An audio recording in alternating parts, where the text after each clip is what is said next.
I loved watching your conversation with Mai. I had a really nice time. Good. Yeah, that one was, I mean, they've all been really fun, but that one kind of like with you, like I didn't know Mai very well before. I had Yeah. only met them a couple of times. So it was exciting to like actually get to spend some time getting to know them. And I feel like, you see people out at openings and you get like 30 seconds here and there, and it's just so crazy sometimes, especially if you have work in the show, you Oh, know? yes. I feel So, still crazy sometimes about, yeah, like, did I talk to enough people? right. So, I'm enjoying this format. Yeah, It's it's really not, great. it's better to kind of get to know people and reconnect with some people from my past too. Mm. So I thought that since Mai actually directed me to your show at DiverseWorks in Houston and, thought that you would be a good person for me to talk to.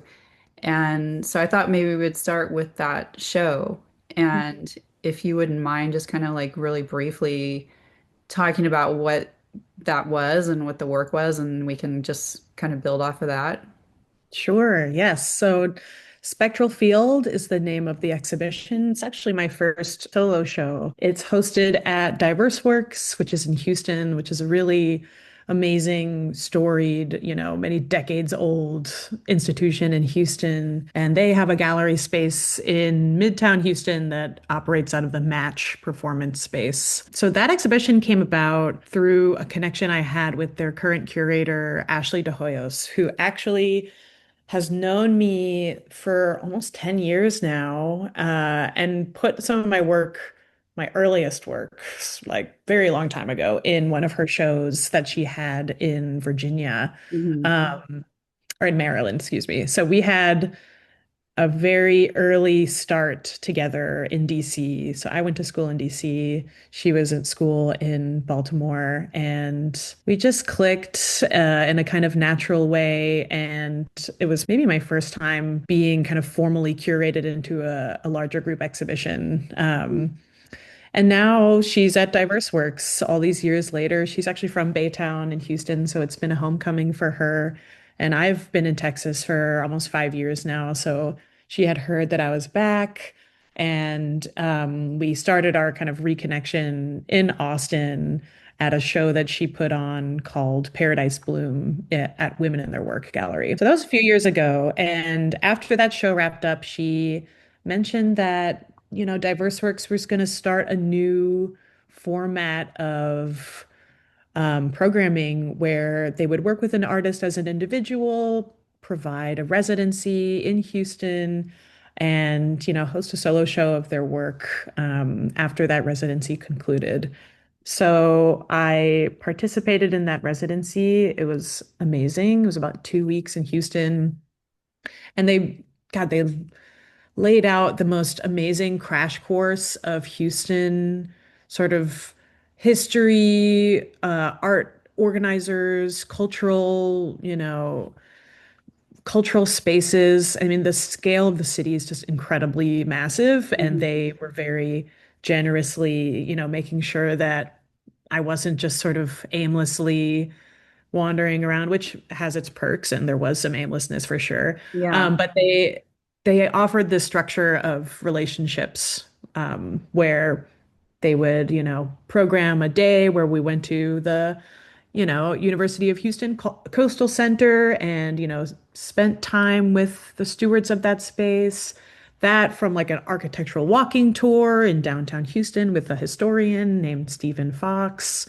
We visited the Orange Show. We visited Project Row Houses, the Asia Society. Like it was every, as much as Yeah. we possibly could, every sort of institutional touch point and, grassroots organizational touch point that we could possibly manage in, 10 days. And it was amazing because I hadn't really been to Houston in that capacity at all before. Hmm. And it became clear that relationships and community was just invaluable in how a residency can be structured. And they were very intentional about, offering a really generous, collective of people for me to just sort of hang out with. Yeah, I love that. It's really nice. And I honestly have never had a residency before, so I don't really have much to compare it to, but it was just the right amount of structure and very people focused. And, it wasn't enough time to really produce much, but a Hmm. lot of that thinking and a lot of that research, inevitably shaped what Spectral Field is today. The last thing that shaped this show that's pretty significant is that as that, early, show formulation started taking place, DiverseWorks suggested that we apply to this program hosted by the Simons Foundation, which is typically a science grant giving organization. And they're interested in expanding connections between science and artwork and not necessarily, revealing different scientific phenomenon as like an artistic product, Hmm. but rather seeing how these kinds of practitioners and workers can relate and create really expansive conversations. Yeah. So, super cool program, structured very well in the sense that there's an arts organization, an artist, and a scientist in each trio. And we ended Yeah. up getting this fellowship for our trio. And the last piece of the trio, other than me and DiverseWorks, is this wonderful scientist named Christopher Johns Kroll, who's actually an astronomer at Rice.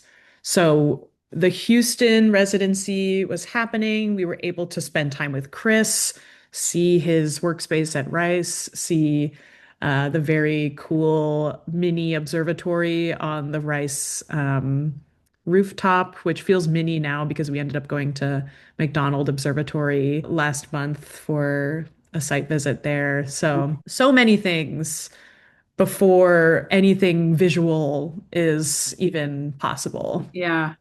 And I think that was the real driving force of this show, which is a collection of all new installation work, individual sculptures that are all kind of forming a single atmosphere that were really, you know, abstractions of ideas that were already very abstract to me Hmm. as someone who is not a physicist, or even really an astronomer, but I do work with plasma light. So that was our kind of connecting thread from the beginning, that Hmm.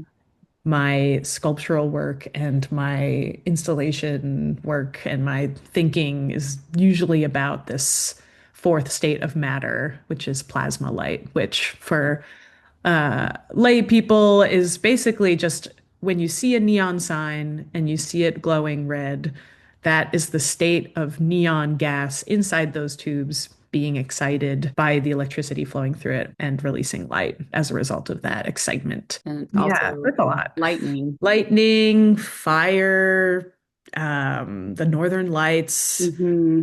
and just the sensation that you feel when you recognize that 99% of all matter in the universe is plasma. Like Hmm. we as solids are kind of unusual. Yeah. Yeah. Um, I love that pie chart of the composition of the universe that exists. That's like, it's just like a little tiny smidge that's like the stuff that we can see and measure, Yeah. and then within that, it's just even a tinier smidge that's actually matter, and Hmm. then a tinier smidge that's like the matter that we're made out of. Yeah. It's very Yeah, humbling. it It's is. all It is. we are so unlikely just in general. All Yeah. of this that is so at once so perfectly logical and easy to sort of trace to a certain extent. Yeah. It's just it seems impossible. Yeah.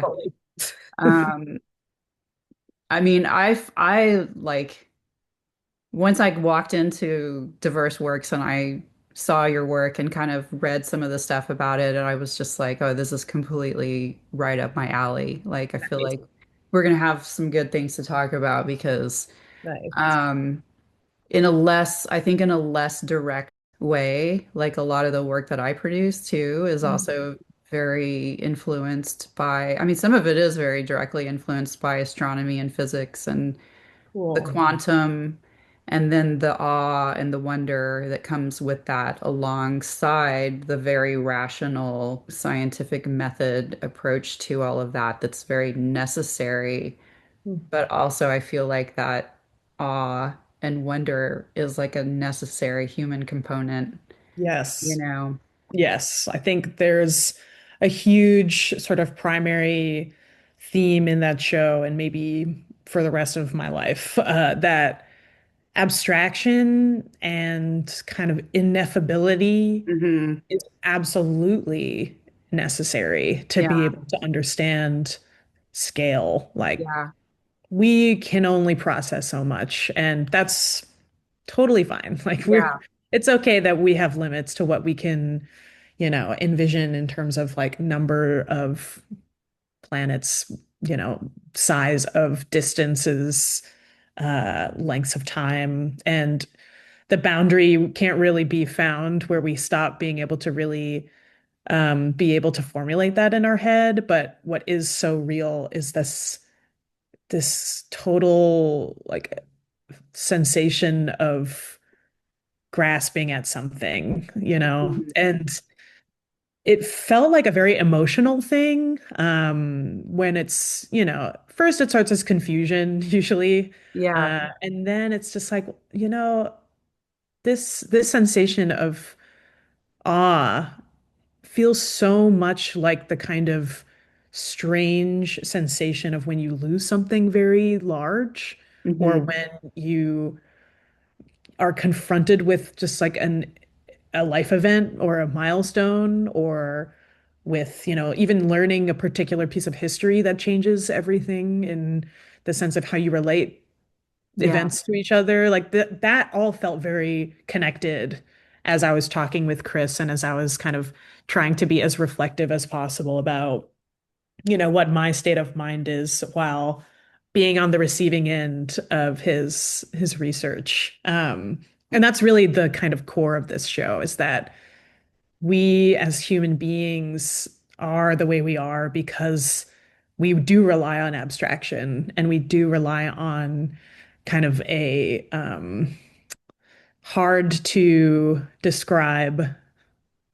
It's not even a feeling. Like it's yeah. And I always there's always a point when I'm describing this show when I just run out of words Yeah. too, and that also feels like something important, I think. Yeah.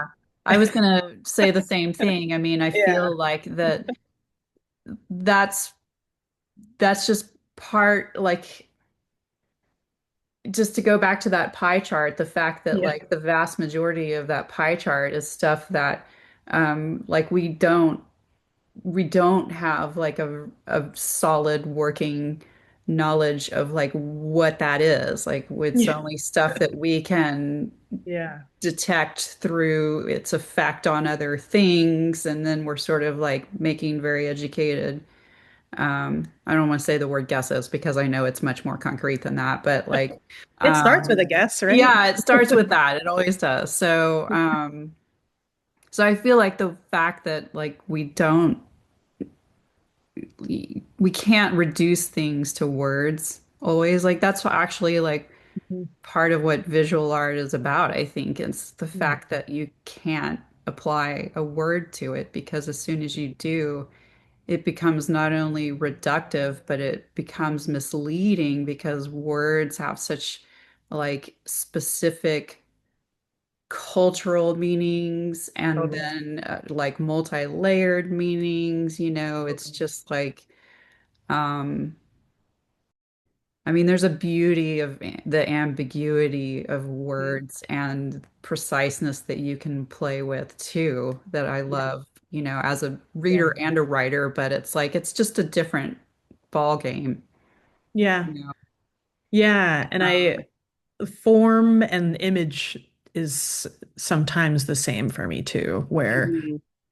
I feel much more compelled to keep an open-ended form, if there Yeah, is a form at all, yeah, because the potential just expands like crazy. I mean, you get so much more maybe time from the viewer because it demands more, Hmm. in a sense. You kind of have to rely on their imagination to make these connections with, their own personal life and the piece, the site and the piece, the city, whoever's standing around them, and whatever they kind of expect it to be, and maybe the moment when it's not what they expected.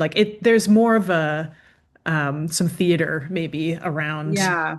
the observation of it all. And with the added component of light in the mix, it gets even more fun because it's never the same piece twice. I really, really rely on natural light usually to keep it as dynamic as possible.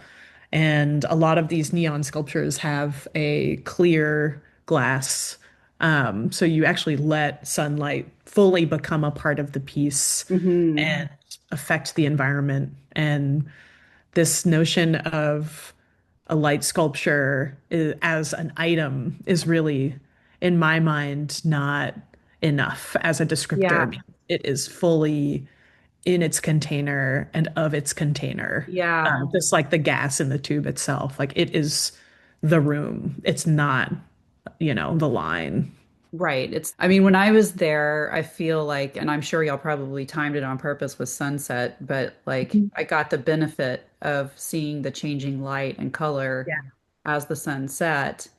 And then I was also noticing that because it was the opening, and so there were a lot of people in the room, the Mm. shadows of the people on the walls interacting with the light from the sculptures were also like a really important part of the experience Mhm. of at least for that night, Absolutely. and it brought this like human element into this hugely abstract, vastness.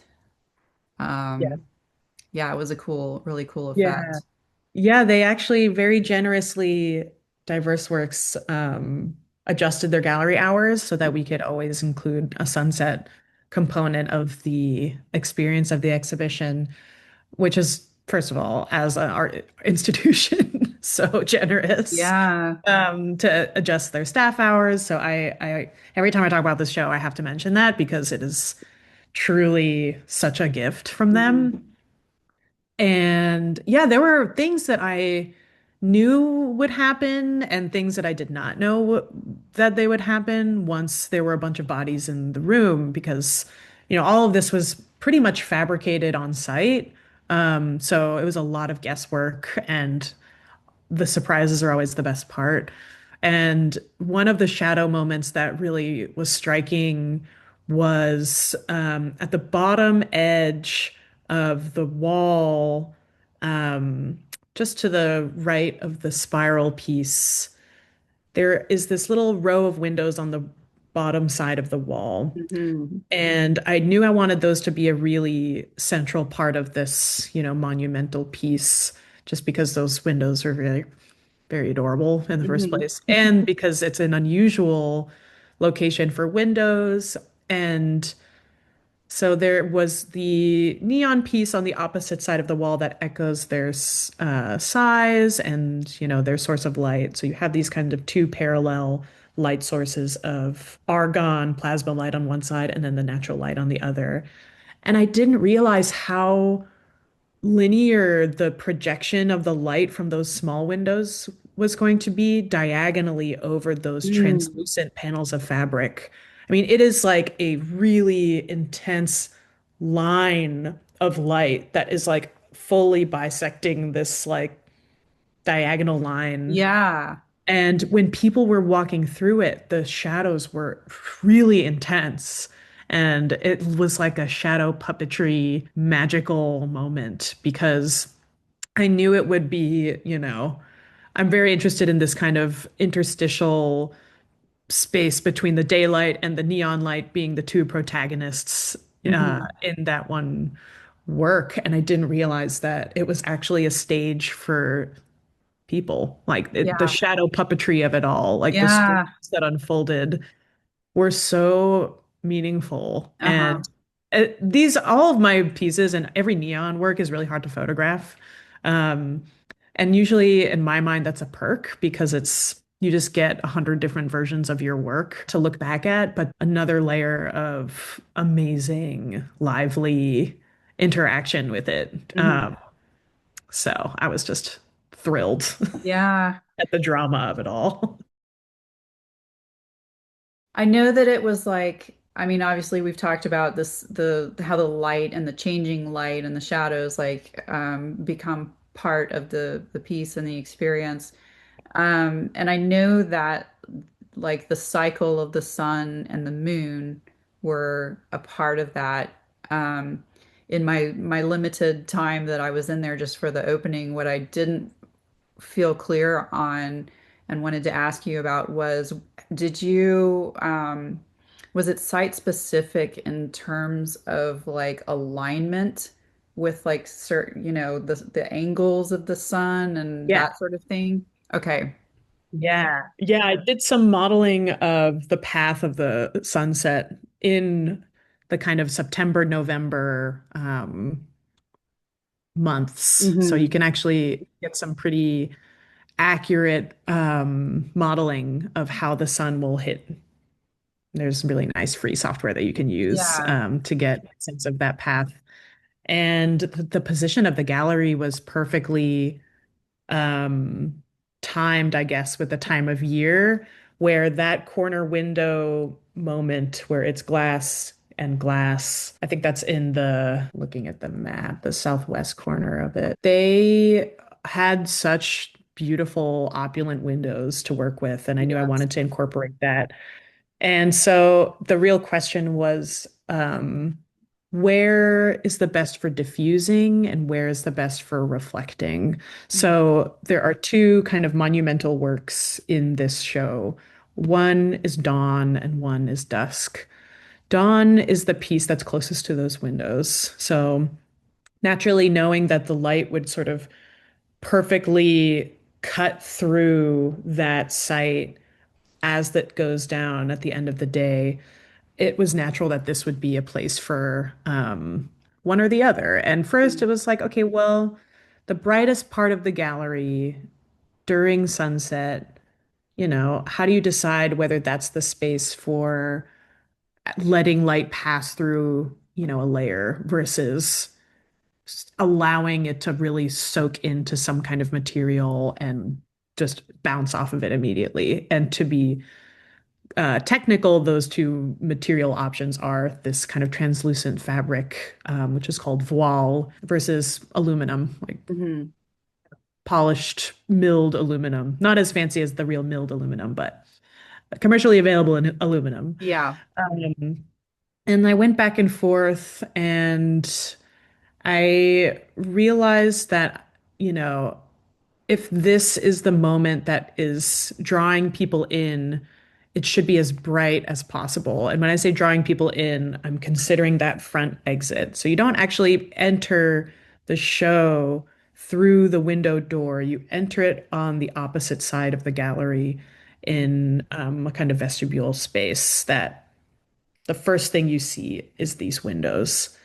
So you're actually left with a kind of dark, relatively remainder of the gallery.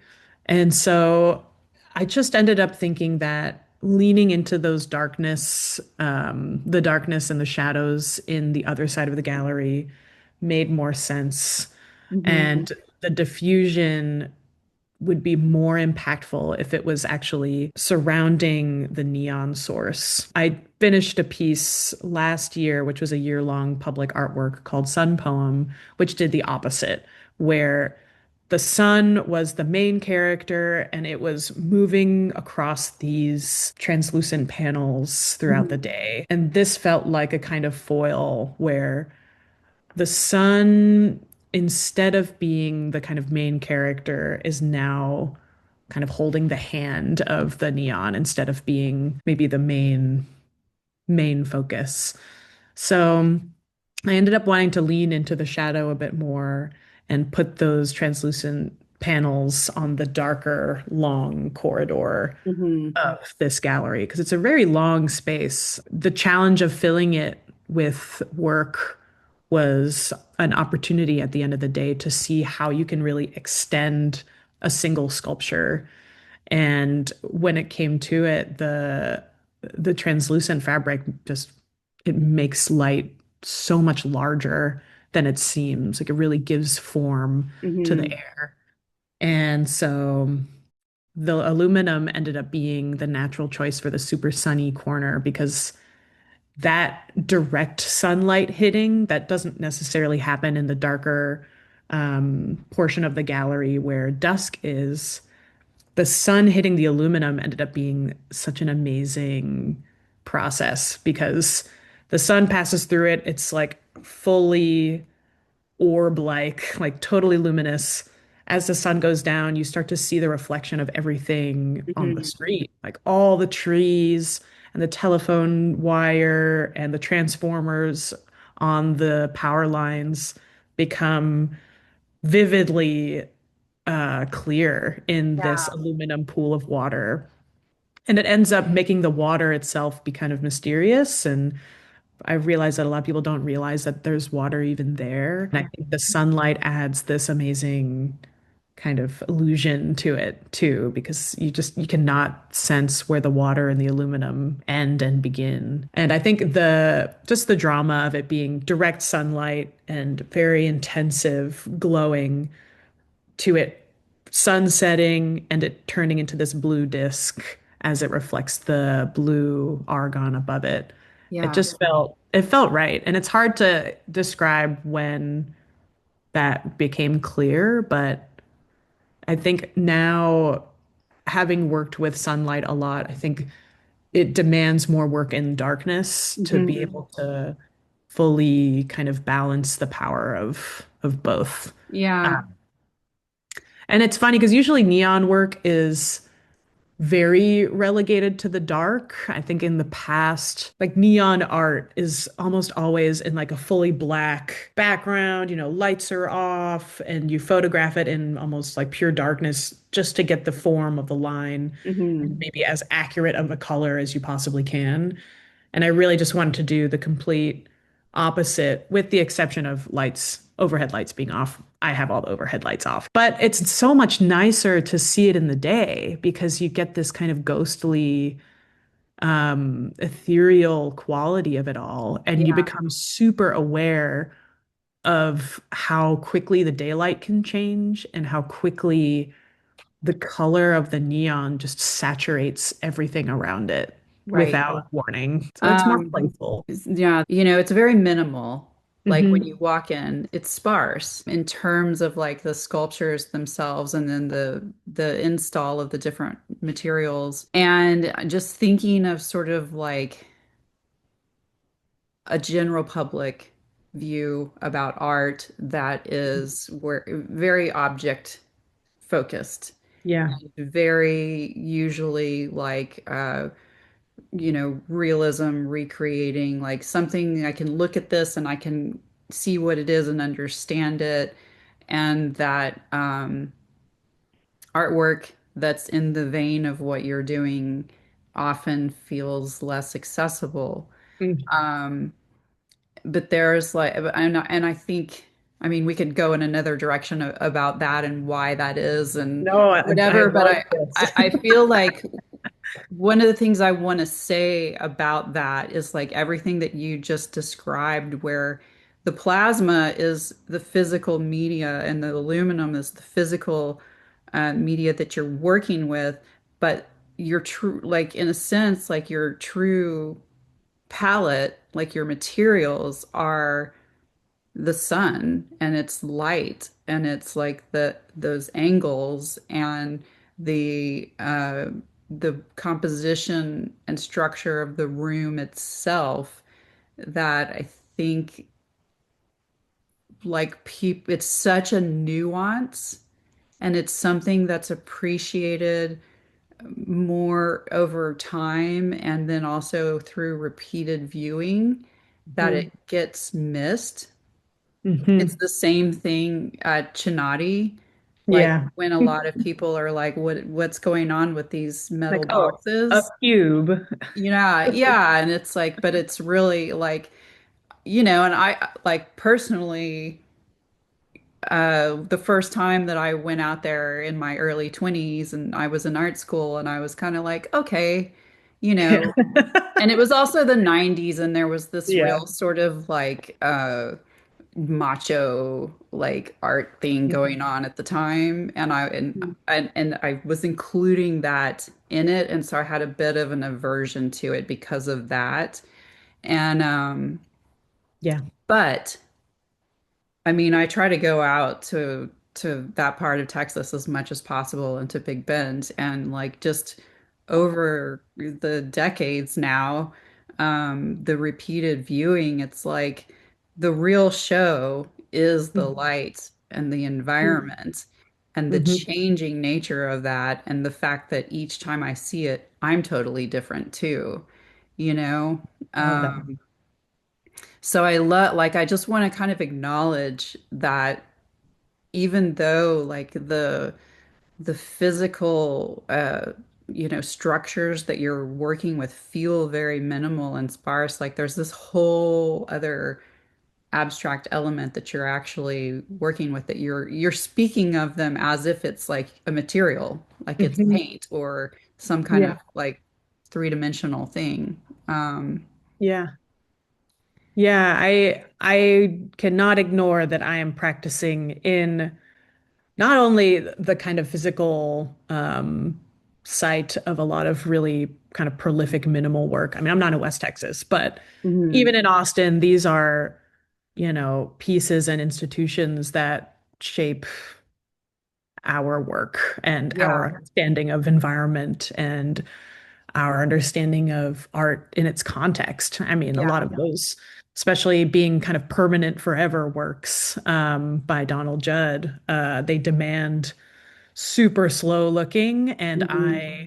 that's definitely something that I also demand. Like, I Yeah, think being slow, especially in any contemporary art context, is generally not very sellable. Or generally, I mean, I'm not a full-time artist for now, but I think it's important to take your time and revisit artwork. I think, again, seeing that it's not easy to photograph as an asset relates to that as well, where mhm.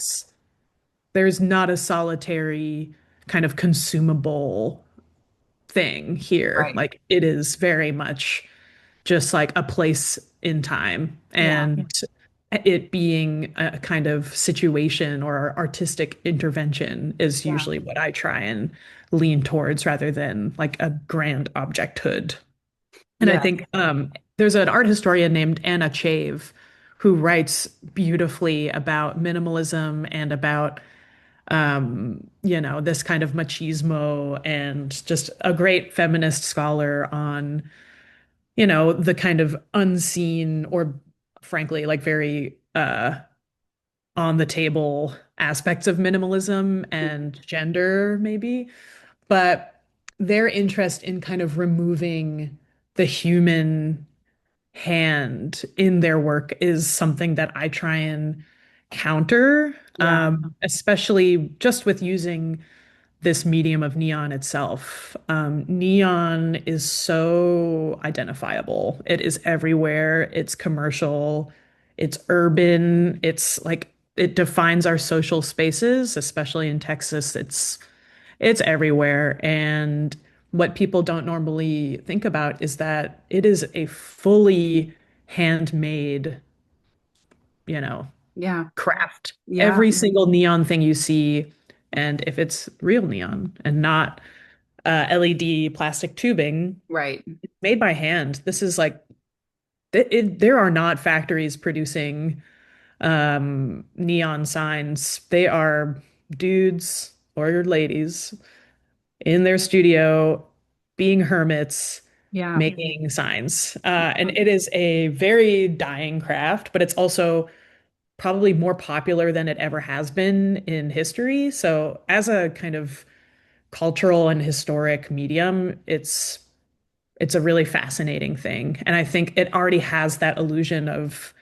artificialness hmm that just its very nature of being handmade counters so so poetically, I think. And I like to be able to kind of soften the legacy maybe or maybe offer a more kind of tactile experience of minimalism that could Yeah. arguably be seen as more feminine. I'll leave that to the art historians. But I think that the kind of cold, machined surfaces Hmm. are something that I kind of try to play with and maybe subvert through using things like translucent fabrics that you can actually touch Yeah. and sort of like weave through. Yeah. Where, as a example of an alternative version, Robert Irwin's scrims are so Yeah. tightly pulled and anchored to the architecture that, it's gorgeous. And, I admire and respect that work so much. But Hmm.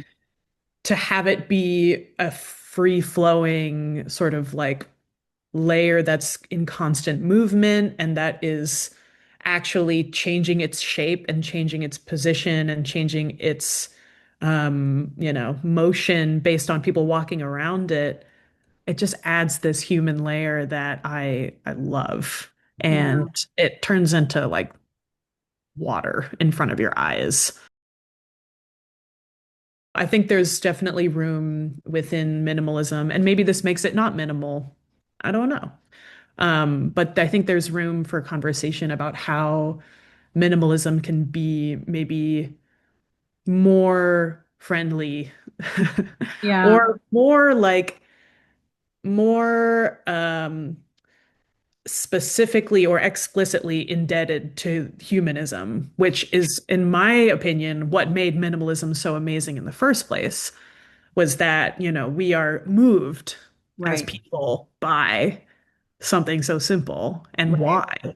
Right. Um, And I but feel yes, like I think, it yeah, allows all those other elements, time, light, the human experience of interacting with it, like it becomes relational and Mhm. acknowledges that essentially like all of art is a human experience. Totally, totally. And I think we're in an era of very dubious, you know, futures, I guess, in terms of what is human and, what the value of humanness is. Hmm. We can have another like 3 hour chat about the kind of cultural risks of embracing like AI art. And, it's not a hard line there, but I think there is a huge, danger of undervaluing what our humanity is and Yeah. what is special about that and what Yeah. should be, protected, especially in terms of creative output.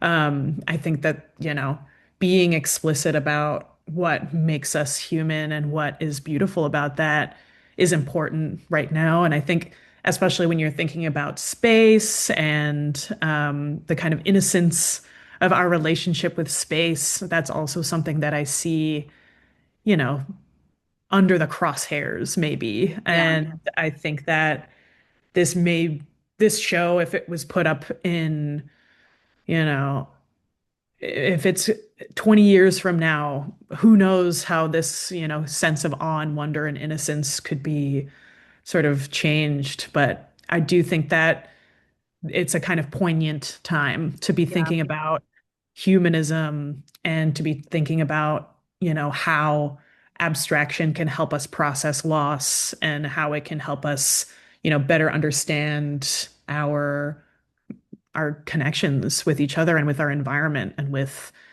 things that human beings have been thinking about and writing poetry about for 3,000 years Yeah. plus, you know? And Yeah. I'm Iranian. Like my mother's from Iran. I have, a complicated relationship to that part of myself. And Hmm. I think these kinds of questions and these kinds of celestial um, subjects Yeah. are very much related to how I can connect to that culture and how I can connect to that kind of mythical personhood that I create for myself inside my own head because I don't actually know my Iranian self, but I Hmm. know that it is kind of a mysterious thing that I probably abstract in its own right. Much to unpack there. Yeah, I mean, in a deep, very deep tradition of exploring those themes, like you said. Hmm. That Hmm. was one of the things that was coming to my mind when you were talking earlier was just kind of the when you were describing the Houston environment, with the telephone poles and the wires and everything reflecting in that aluminum surface and then the water, and then the fact that it's like this site-specific artwork that is aligned to celestial bodies, which is something that has been going on across cultures, like Yeah. since ancient times, like since Oh, yeah. forever, since humans have been, you know, doing anything creative, Hmm. um, which I feel like is probably always. I know, like even when Uh, there's billboards yeah, on so satellites, like we're still going to be writing poetry about yeah, space. but the fact that like you created that, you brought all of those themes, like these very ancient themes, and uh this method of like working with those celestial bodies into an extremely urban environment, Yeah. as opposed to where Chinati is, like in Marfa, where it's like a weird little bubble that's beautiful, but it's also like you're that's something else. Like Yeah. that's not how most people in the world live. Yeah. And and Mhm. so I really like I was attracted to that as well because it's like creating this thread through deep time and human history, in making it feel very like relevant to our time now, you Mm. know? I appreciate that so much. I mean, Houston is one of the most like amazing places on the planet, and people are so mean to Houston and Houstonians, and I think it gets a lot of judgment Hmm. and I think negative assumptions just because, yeah, it's a huge, huge Yeah, car focused city, and but it's also kind of the new Ellis Island of yeah, our country, like yeah, if you are an immigrant, you're probably going to go to Houston instead yeah, of Manhattan. Like things are changing. right. And just the breadth of cultures there Hmm. is mind-blowing. Yes. Mind-blowing.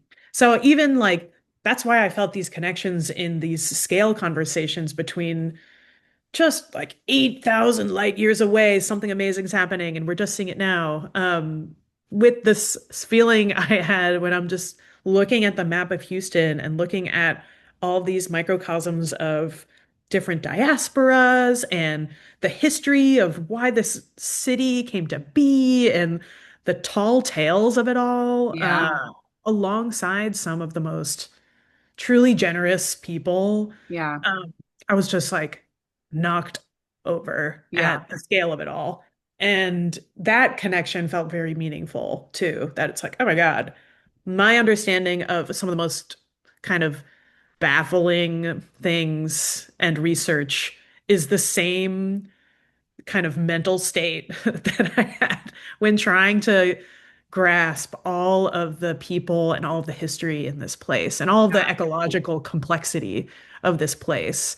So it felt like the perfect site for a show that's about grappling with kind of scale and abstracting it in a way that makes it, you know, kind of stunning and ever changing and Hmm. still sort of impossible to grasp. Yeah. And I think a piece that would be useful to talk about in relation to that, especially in the sense of rooting it in Houston, is the sound piece in the show, which is called Reservoir, 1 hour, 100 years, which was recorded in the Buffalo Bayou cistern. So I may be the luckiest person in the world that I could go down there alone and um, bring an instrument down there. I brought an old antique accordion, a full-sized accordion, down into the cistern and recorded for maybe 2 hours Mhm. and edited down this sound recording of me walking around the perimeter of the bayou, the Buffalo Bayou cistern, and taking sound recordings from one end of the space. It's I'm sure you know of this place, but if you I don't, it's haven't been there, but I do know of it, and it's like high on my list. I know they do oh all kinds man. of like sound They do so much experiences. So, programming. Yes, it's but maybe kind of explain what it it's is for yes, people. I'll give some facts. I'm Yeah. pulling up facts here. So Houston is a big city. It needed infrastructure, and drinking water was a huge requirement of that, obviously, as a big city. And so it was one of the city's early underground drinking water reservoirs. So it stored drinking water and it supported the, water system of the city. And it was built in 1926 and it is a fully concrete 87,000 square foot masterpiece that was actually inspired in its form by the Istanbul cisterns. I don't know if you've ever seen photos of those, but they're extraordinarily grand columns Mm, that it's very yeah. ornate. The Houston version is much more utilitarian, but it still has a similar layout of very, very kind of spectacular columns in series for structural support, but also it just ends up being this stunningly beautiful and kind of eerie space. It was decommissioned, looks like in 2007, and has since then just been kind of empty. And then the Buffalo Bayou partnership revitalized it, and they do really cool art programming and public activations that I Yeah. definitely would recommend going to. But what's amazing about it is that because of its space, size, configuration, and because of the concrete, it is a very strange and interesting acoustic experience when you're in there. Um, for two reasons, or for a thousand reasons, but for me, for two reasons. One is this kind of like low rumble that you hear, like you have a seashell up to your ear. And because you're underground, the highway's right there, you get the kind of like earth rumblings. And the second thing is this really intense 17-second echo. So if play some kind of note or if you sing, it will maintain for 17 Oh, seconds, which is wow. a lifetime. It's so Yeah. long.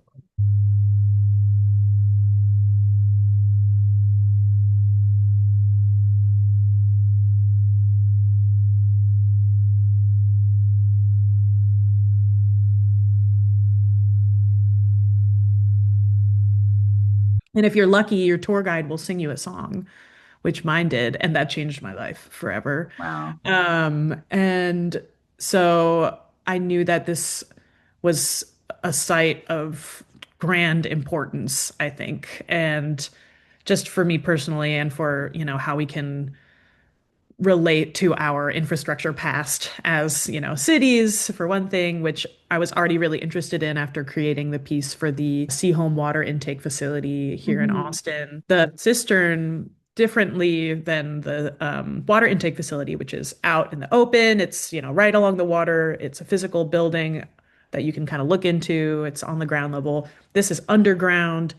It's dark. It's like acoustically amazing. And in that sense, it was instead of light defining the kind of size and dynamic nature of the space, sound was really what struck me. And it was almost immediately clear that the sound was how you can understand the size of this space Hmm. because walking around it can only really do so much. It does a lot, to be fair. It's like magnificent, but the sound element was just a new way to understand and kind of be present for witnessing the size of this place.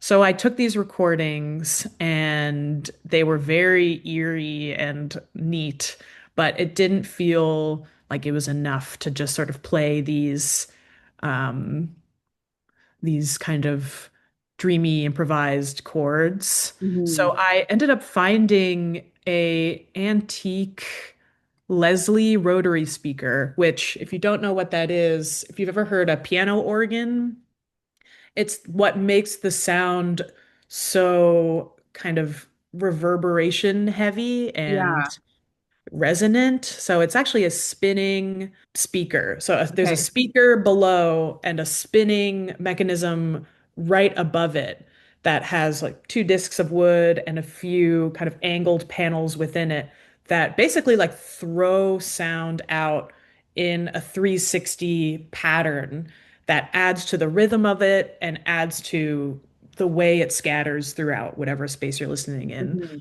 Hmm. And so it was super exciting to hear the size of the cistern, the size being this recording, played through and, distorted by this spinning series of plates, basically. And that paired with a subwoofer was the greatest moment of this show for Yeah. me because the subwoofer, it's not a separate recording, but it plays almost a separate version of that area because Hmm. it is simply the emptiness of it all. Like the bass notes, the super long wavelength sound is what the Buffalo Bayou cistern sounds like when nothing is going on in there. Just the rumble of empty space and maybe a little like drip drop Yeah. noise from time to time. Yeah. So the rotary speaker, this Leslie speaker, was playing the sound that's moving through it from the accordion. The subwoofer is presenting its emptiness. And it was just striking how it naturally separated based on the wavelength of the sound, one being the accordion and one being these low rumbles of the space. Just by wavelength, these are naturally kind of separate. Hmm. And having the two speaker kind of audio mechanisms, the subwoofer and the rotary speaker, naturally, created sort of two experiences of this same space. And with a neon piece embedded on that rotary speaker, it's just another way to diffuse the sound.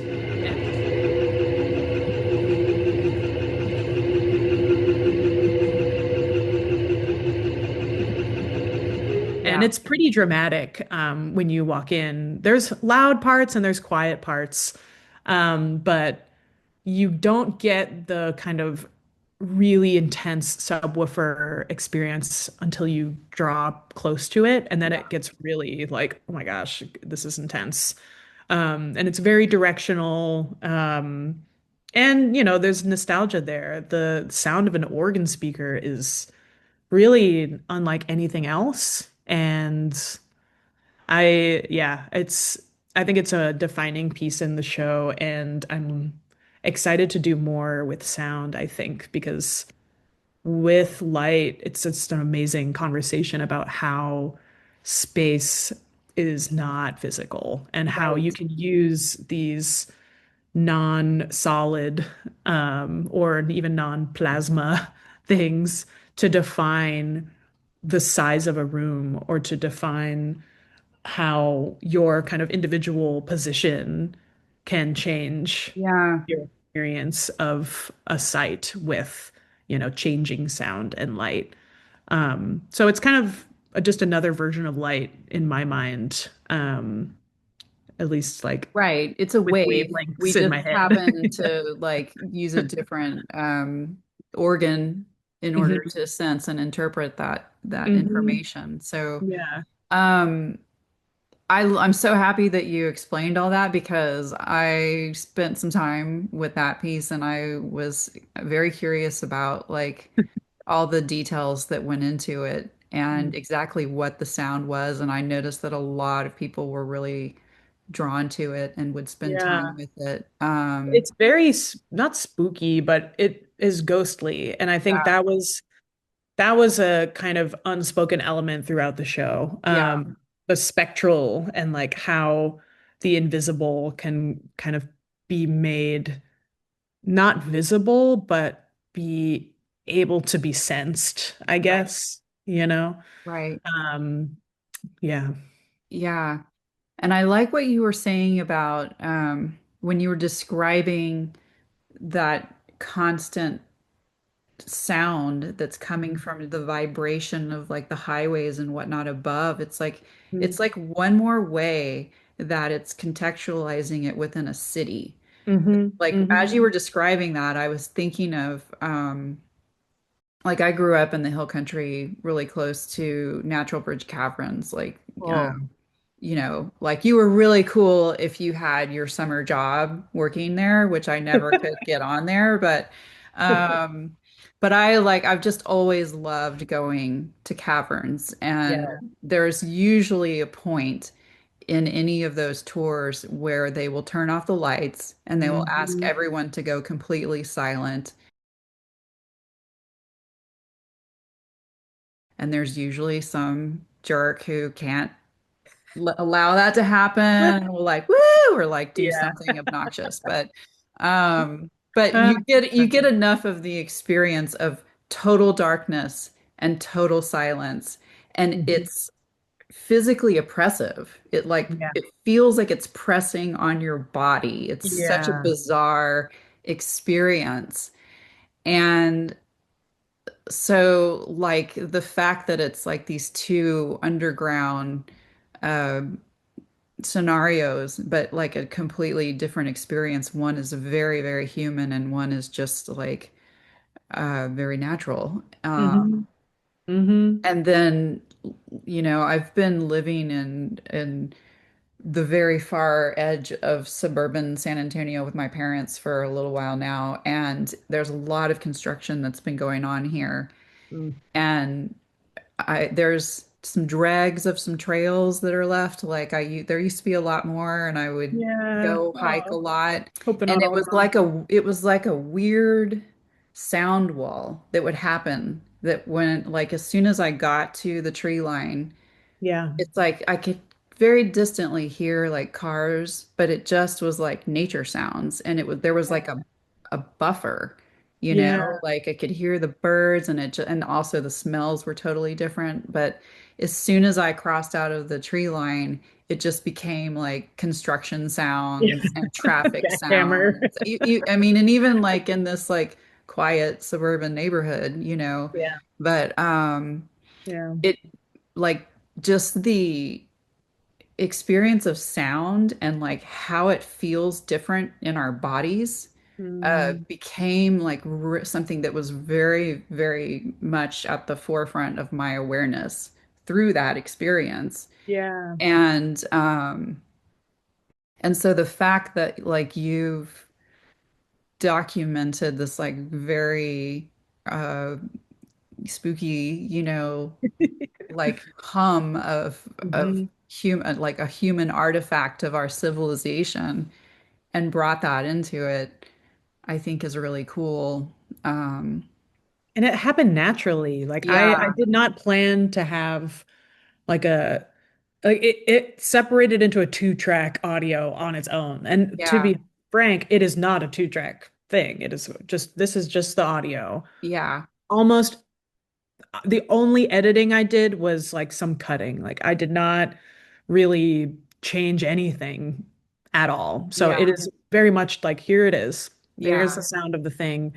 And, I turn up the subwoofer a little higher to, highlight that kind of super physical, empty feeling. But it was just a totally natural thing that happened, which is the greatest feeling Yeah. ever as an artist. When Yeah, you're for like, sure. wow, everything was just meant to be. Yeah. I didn't even have to dream that up. It just happened.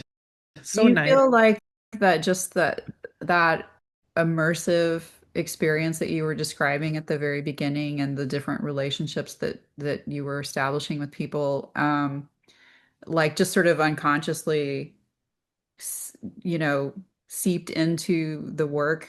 Like it's content wise, like very focused on the astronomical, Hmm. um, Hmm. but there's all this other stuff in there, you Yeah. know? Yeah. I think I knew I wanted, the human and the communal to always be a part of my work. And that it's been like that, to be fair, for a while, that these anything I do is meant to be seen as a communal experience. Like Yeah. this is its highest form when the human body completes the work. Like when Mhm. it's reflecting on you and when you're experiencing it, that's when it is an artwork. Yeah. Um, and so I think it was just like a way to be political too, where it's, how do you make minimalism in a way that is trying to build solidarity? Like that seems impossible, maybe, Mhm. but it's really not. It's actually, it seems very simple that like the simple fact of people being attracted to light gets Yeah. at these extremely kind of foundational parts of what make us alive and what Yeah. makes us human. And in my mind, solidarity is very simple. It's just enjoying each other's company and Yeah.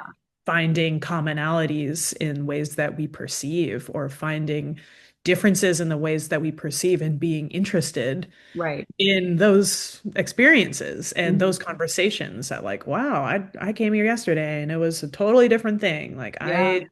I did not get it. Now, okay, maybe I do like blue and red. Yeah. But I also think like we can connect so easily on the themes here in the sense of like, wow, space is crazy. Like that Yeah. alone gets people going. And Yeah.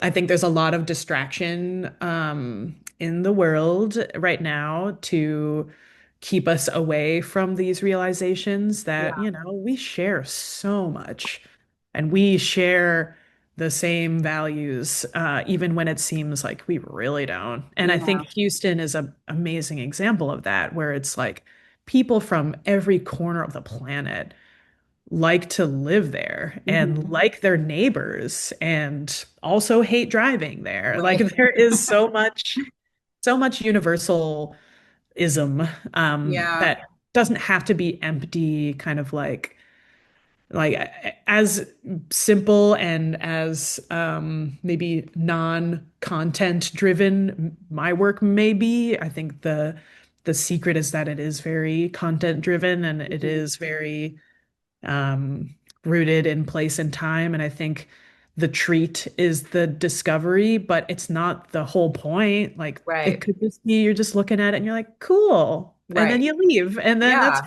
fine. Like I Yeah. think that's also an extremely worthwhile experience. Like Mhm.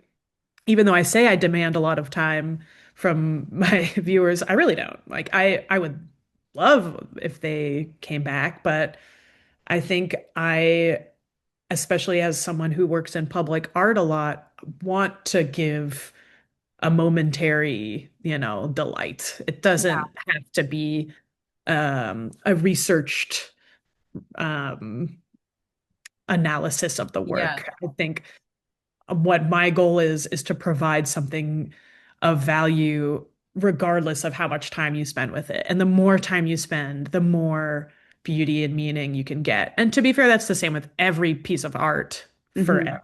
Mhm. But I do think that, I want to give full respect to people and to the artworks as things that can speak for themselves, that, they don't even need to think about me as a person or as an Right. individual to have a nice time. And I think Yeah. there's definitely a layer of like remaining elusive and deflecting as like not wanting to be the main character for me personally. Hmm. Just because again, like I'm still discovering my own identity in myself and maybe never will. And I think Yeah. that's okay. Like I think that it's all right. honestly, that's like everybody's doing that.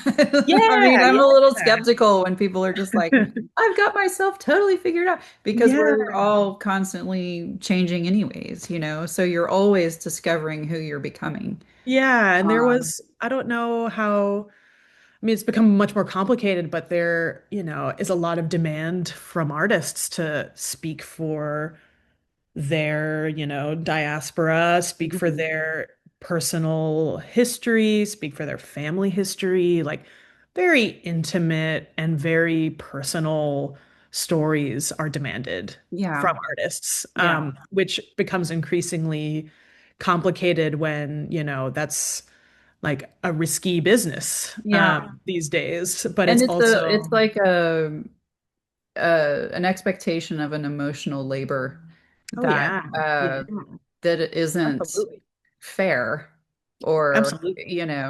um And I admire artists who do it. I am in awe of them. Like mhm. people who can, I mean, I can't imagine, but I admire them so much because they mine their own family story for Mhm. really like monumental works that are so generous and Yeah. are so painful Yeah. always, like almost always super painful. And that is just amazing. But I don't think I can do it. I can't do it. Yeah. I don't I have mean, but the I think that's like the have the beauty guts.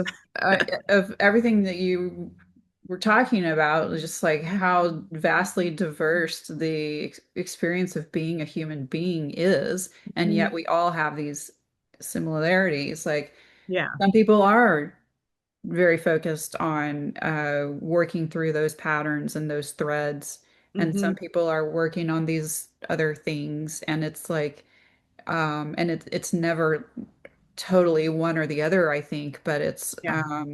it's a matter of emphasis, I Hmm. guess. And that's totally fine, you Yeah. know? And there's power in Um, being elusive. Like I have this defense mechanism of not being like, I'm Iranian. Like mhm, I think that for me personally, this is by no means universal. It is how I can protect myself mhm. from even putting the pressure on myself to understand fully like what that part of me means. Yeah, Let alone like what it might mean to the public because yeah, we are all self-mythologizing all the time. yeah, And I think when um like a kind of mixed identity play is right. in the mix. I cannot articulate this, but yeah, I don't know what would be Iranian enough or what would be true to myself if I don't necessarily have a comfortable grasp Hmm. on what that means to me in the first place.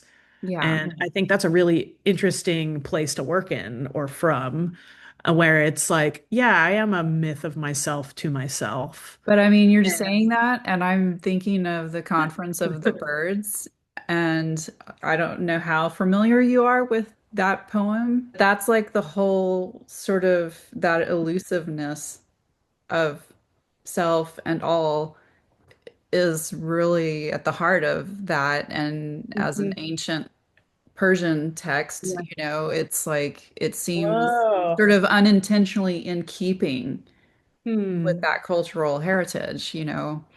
Very Um, cool. I'm realizing, so if you know the photographer Shada Soleimani, she's amazing. I think she's still teaching at RISD. Let me look it up. But she, along with being an amazing photographer, is a licensed wildlife rehabilitator, and she actually runs a bird sanctuary called the Congress of the Birds out mm, in the wilderness out there. So the origin of that Yeah, has to be related. Oh, she's at Brandeis, forgive me, but if you haven't seen her work, it's I phenomenal. will check it out. And is someone who is very much directly engaging with like this is Iranian imagery. This is like my family's story and Mhm. their suffering and putting that into context for the public. Um I just yeah, it's moving. It's Yeah, incredible. yeah. And for me, I'm like if some art historian can tease out what is Iranian about my works, I want to know because Hmm. I don't really know.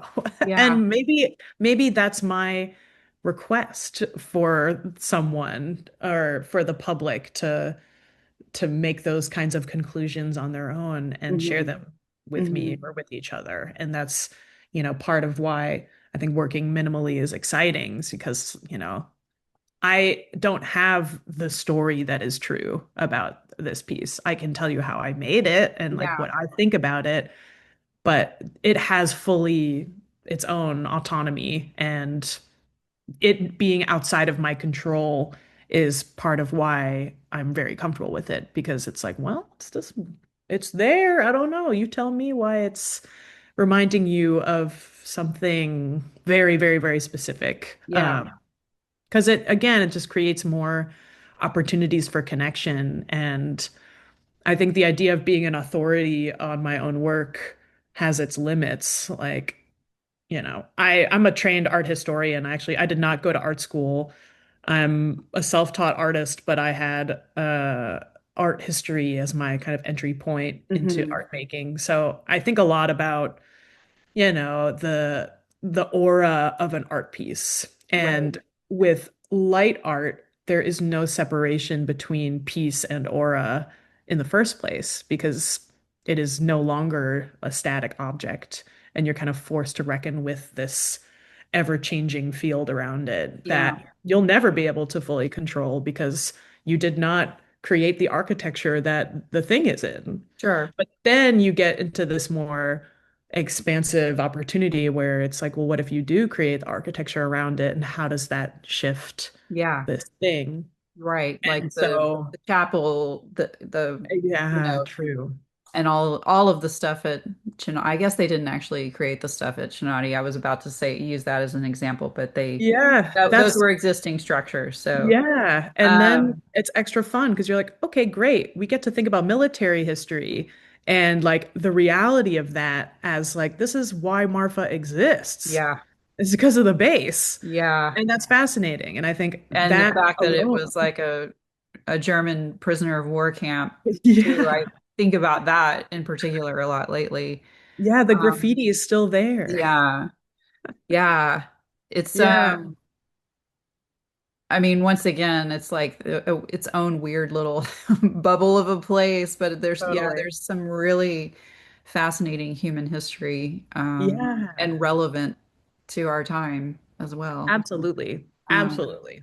Yes. so tell me again the name of the astronomer that you worked with. His name is Christopher Johns Krull, and he's an Okay. astronomer at Rice, and our partnership is ongoing. So we Okay. have a really cool kind of conversational collaboration where it is not formally in the vein of creating something physical. Like we Mhm. had this exhibition planned before our collaboration even started. So it Mhm. was a really nice way to, involve our conversations with, a physical form. Yeah. And so now it's really just like getting a sense of each other's practices and seeing where there is interesting overlaps or potential for kind of interpreting, his research into Yeah. something What is his creative. area of research?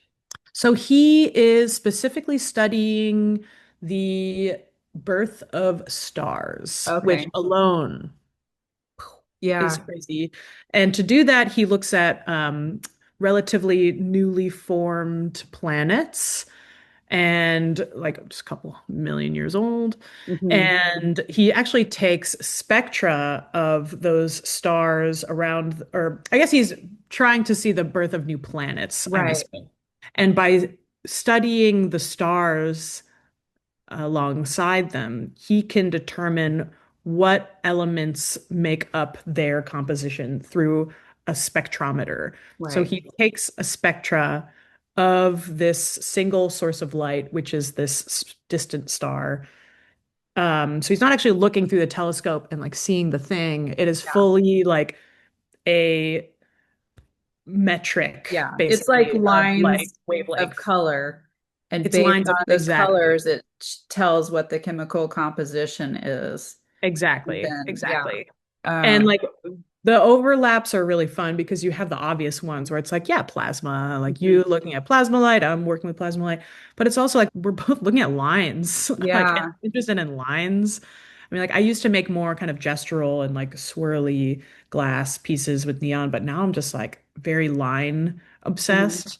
So I'm learning more about his work. We went to the McDonald Observatory where he was taking spectra from one of the telescopes there with a graduate student, and I was able to hang out and see their process. And it's just an amazing Yeah, uh, that's very cool. situation there because it was like a very late night for them, all night taking these spectra from this incredible piece of equipment. Um, and I'm excited to see how kind of he thinks like an artist. I think scientists are very, very different than artists, but we both are kind of investigators and we all are trying to reach something more, I Yeah. guess, than what is at surface value. Yeah. And so I'm looking forward to seeing maybe how he gets creative and maybe if he will share his doodles with me, I would be very excited. But otherwise, we're really just sort of trying to decide, how can we create something from our conversations, whether it's something permanent, some kind of visual representation, something that I hope can be like a public artwork Yeah. that, gets people more engaged with these celestial events. And in Texas, that's really meaningful because it is such a hotbed of amazing sky activity, Yeah. and people are very invested in, I think, environmental projects in the first place here. Whether it's like the dark sky, the lights off for bird migration Yeah. or for, water rights. Like we are at the front line of a lot of ecological fights here. And I think the more you get people engaged with the beauty of nature and the stars, the more they will care about Absolutely. things like Yeah. building data I centers. feel like I say this in almost every one of these talks. Somehow dark skies and light Yeah, pollution comes up for me because it's like it's such a huge topic for me. it's big. And I mean it's like there's a richness of human experience that is lost. But yes, what you just spoke to is like there are very real environmental impacts Yeah. on wildlife, especially, and how that affects, the entire biome. Hmm. And it's something that is so under the radar that people don't talk about it, that I always feel like I want to talk about it more. So I'm glad you brought Yeah. that up. Yeah, of Um, course. I mean, Texas is I think it's an extremely consequential place for yeah, human history at yeah, large because we are very much at the front line of almost every like risk and every disaster. yeah, And, we are dealing with problems that probably everywhere in the world will have to deal with sooner or later. And I'm hoping that we can be an example for how to do it right, yeah, and or at least an example of how we can mobilize to get people engaged about like, yeah, I want to be able to swim in Barton Springs for the rest of my life. right. And knowing that, that's not a given. Yeah, I think that alone is really yeah, a huge wake-up call. But this show is definitely about environmental beauty, yeah, just as much as it is about human connection. And I think that's why it feels like it can be a political statement, hmm, even though And I wouldn't say you're wrong. You could argue that it's like, well, it's just like lines and some circles and I don't Right. know. But Yeah. it's just like, well, it just could be more, Right. maybe. Right. But I don't know. The invitation to go deeper is always there. Yes. And now this talk will exist so people can go even deeper if they want. Is there anything that we haven't talked Okay. about that you wanted to Well, put out there or yes, build I on? all this talk about, how maybe architecture can be the sort of final piece of this work. I'm actually one of the artists selected for the Austin Airport Oh, nice. expansion. So my site is a walkway between the garage and between the concourse, and it's half indoor, half outdoor. And that is just starting basically this week.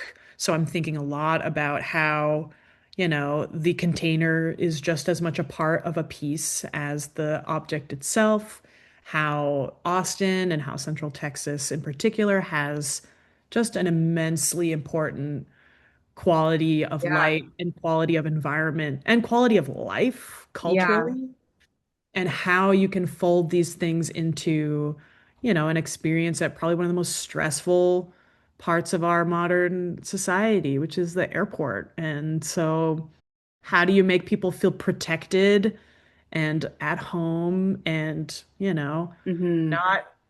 not burdened with anything other than, moving forward? Yeah. Um, how can that be a part of a public art piece? How can a public art piece be infrastructure?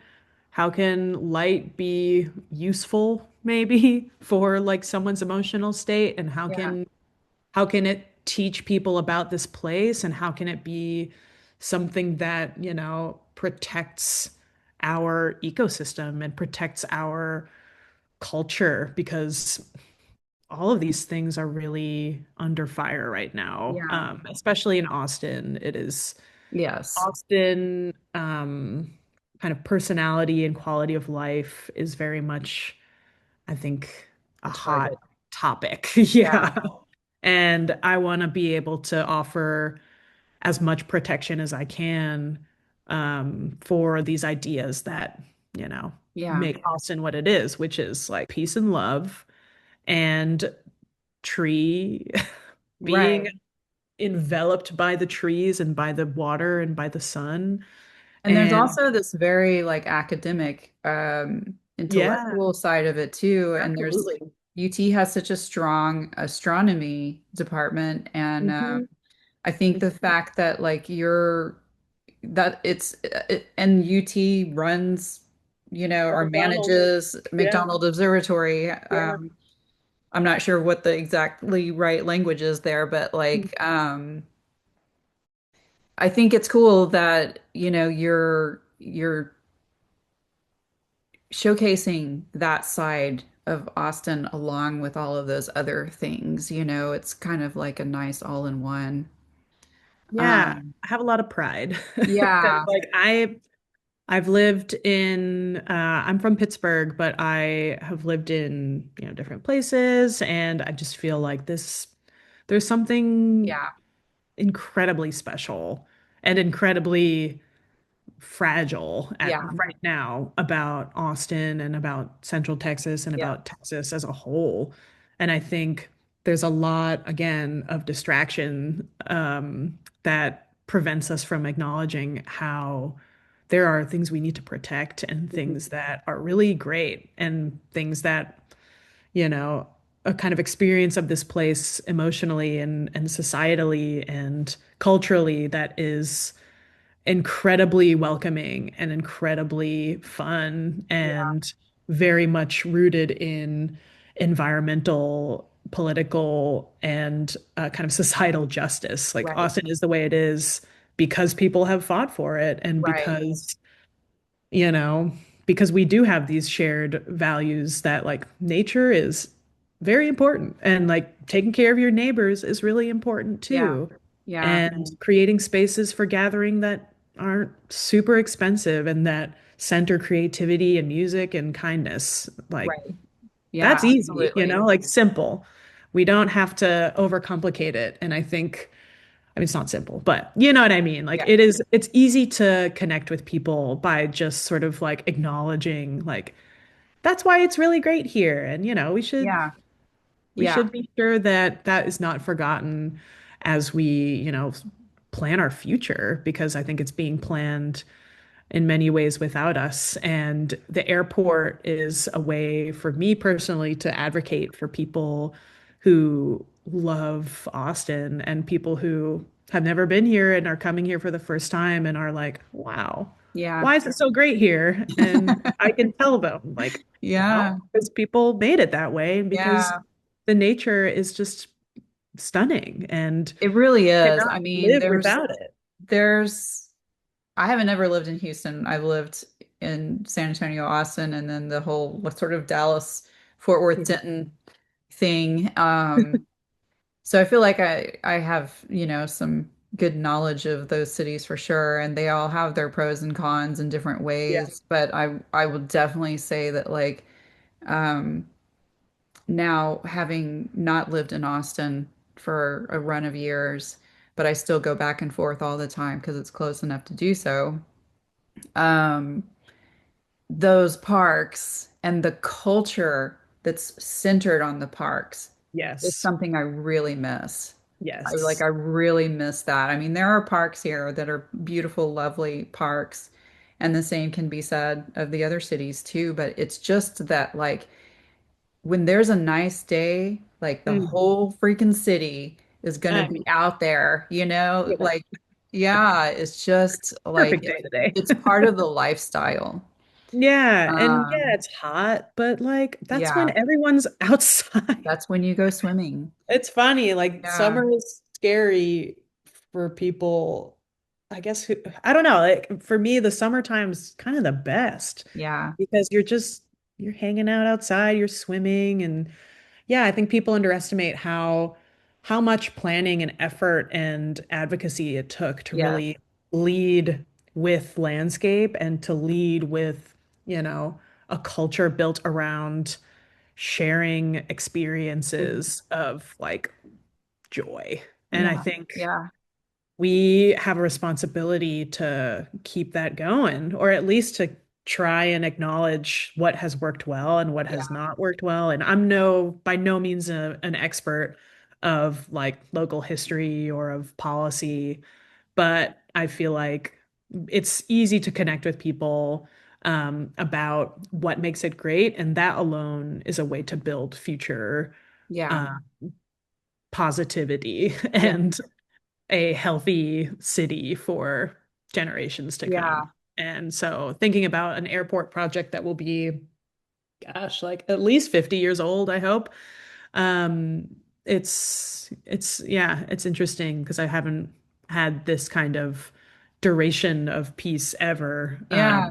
And in As really high visibility on that too. I yeah, mean, that's really cool.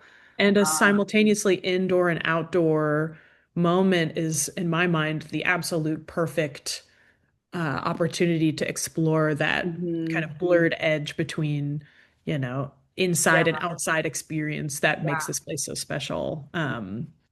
So yeah, we'll see. Wish me luck. yeah. Yeah, there will be a lot of community engagement, and so I will probably be reaching out to you Oh, to get cool. some Yes, kind of please input. do.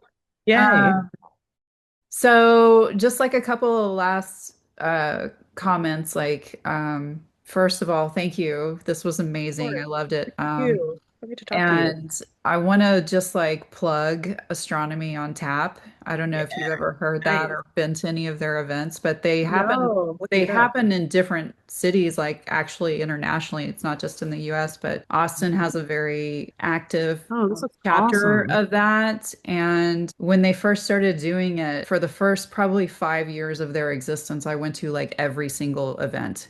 Wow, And you know so then much. and it's like a monthly thing, And then like my Oh, custody schedule changed and moved and like so, it got messy and I couldn't go to all of them, but yeah, I did. I learned so much from that and they're just cool. fun. So it's just like astronomers getting up Wow. and talking about either Hanging their out. area of study or some other area of study that interests them, including like one of Wow, my favorite cool. ones was like how astronomy actually was just like threaded through all of these Shakespearean works.